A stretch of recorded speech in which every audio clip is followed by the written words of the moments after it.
everyone, welcome back to another episode of the Weekly Bees, and we're talking all things behavioral science, human dynamics. And one of the questions that I've got here is what motivates top performers to move roles beyond just money or title?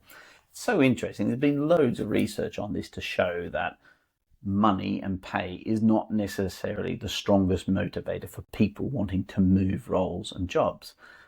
To be honest with you, I think at the moment, given the uncertainty in the world and various other things, it actually is a much higher factor for people.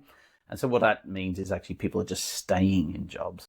But the perverse side of that one is that it has turned certain organizations around to be looking at AI. And so people are looking at, well, my job's going to go and these types of things. But top performers, really top performers, what motivates them to move on? Well, actually, it's not necessarily money, and it's not necessarily equity and shares and those types of things. And the reason being is because they're already top performers. They're already earning good money. Money's not it. Wherever they go, they're going to earn good money. And they're probably going to have, those types of rewards offered to them. So what are they looking for? When you really speak to top performers, they're looking for opportunities of challenge. That's one thing. They really relish an opportunity to challenge themselves, to try and see that whatever they've done before wasn't just a fluke, that they can actually do it and repeat it and do it better and quicker. And the challenge is something that they thrive on.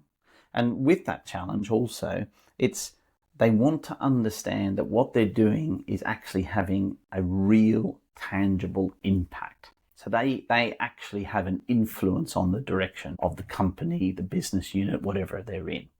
And that's a really big one, the purpose of that role and how they fulfill that purpose and how they can actually own that purpose as well. Because if they can do that and they get that, well, the money's going to follow. I suppose there's another subcategory here, which is, some top performers also get to a level where they get an opportunity to have a certain level of influence and power.